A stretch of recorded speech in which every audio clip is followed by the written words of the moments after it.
बहुत बहुत धन्यवाद। मैं बहुत भाग्यशाली हूँ। उनके सम्मान में हम कमी नहीं रहने देंगे। हमारी बेटी है वो, हमें गर्व है उसके ऊपर। कांग्रेस राजनीति करती है।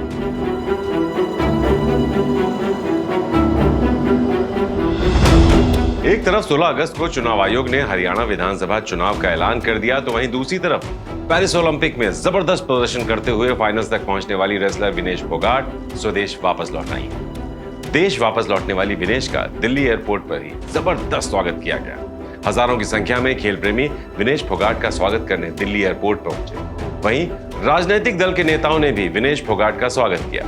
इनमें हरियाणा के पूर्व मुख्यमंत्री भूपेंद्र सिंह हुड्डा के बेटे और सांसद दीपेंद्र हुड्डा भी शामिल थे। दीपेंद्र हुड्डा ने दिल्ली एयरपोर्ट पर ही विनेश का स्वागत किया और उनके साथ उनकी ही कार में सवार होकर लोगों का अभिनंदन स्वीकार किया। ओलंपियन विनेश फोगाट भले ही गोल्ड मेडल से चूक गई हो, लेकिन हमारे देश के नेता कभी किसी सुनहरे मौके को भुनाने से नहीं चूकते।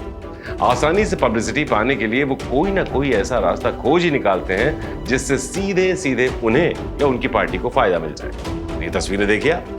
ये तस्वीरें हैं राजधानी दिल्ली के IGI एयरपोर्ट की, जहां शनिवार को महिला रेसलर विनेश फोगाट पेरिस से वापस लौटी और जैसे ही वो लौटी, मौके को लपकते हुए कांग्रेस सांसद दीपेंद्र हुड्डा भी उनका समर्थन करने पहुंच गए। विनेश के साथ पेरिस में जो कुछ भी हुआ उससे पूरे देश को उनसे सहानुभूति तो है ही, जाहिर तौर पर उनका स्वागत करने भारी मात्रा में खेल समर्थक भी पहुंचेंगे। जो नहीं भी पहुंच पाए वो अपने टीवी या फोन पर विनेश के आने की तस्वीरें जरूर देखते रहे। तो ऐसे में दीपेंद्र हुड्डा भी तुरंत मौके का फायदा उठाते हुए उनका स्वागत करने वहीं पहुंच गए और तो और उनकी ही कार पर सवार होकर लोगों का अभिवादन भी स्वीकार करने लगे, जैसे विनेश की कामयाबी के असली हीरो वही हैं। दिल्ली की सड़कों पर उमड़ा जनसैलाब देखकर विनेश फोगाट की आंखें भर आईं, तो वहीं दीपेंद्र ने मौके पर चौका मारते हुए विनेश की सवारी को अपना समझ लिया। अब ये नजारा देखकर राजनीतिक हलकों में भी चर्चा शुरू हो गई है कि क्या विनेश की गाड़ी पर सवार होकर दीपेंद्र हुड्डा ने हरियाणा में चुनाव कैंपेन की शुरुआत कर दी है। 16 अगस्त को चुनाव आयोग की प्रेस कॉन्फ्रेंस के बाद यह साफ हो गया कि हरियाणा में 1 अक्टूबर को विधानसभा चुनाव होने जा रहे हैं। सत्ता वापसी के लिए कांग्रेस बेकरार है और इस बार विनेश फोगाट के मुद्दे पर बीजेपी को वो घेरना चाहती है। विनेश को जब पेरिस ओलंपिक में डिस्क्वालीफाई किया गया, तब से कांग्रेस ने बीजेपी सरकार के खिलाफ मोर्चा खोला हुआ है। हरियाणा के पूर्व सीएम भूपेंद्र हुड्डा ने तो विनेश को राज्यसभा भेजने तक की मांग कर डाली थी।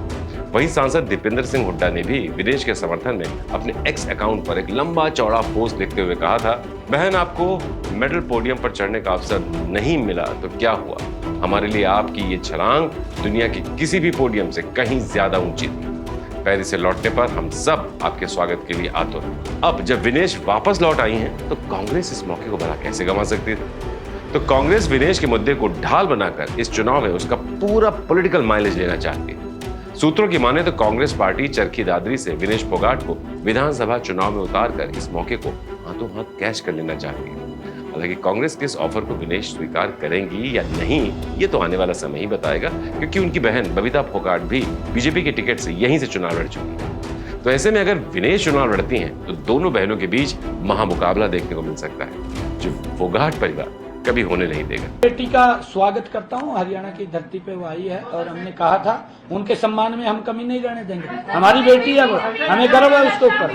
कांग्रेस राजनीति करती है।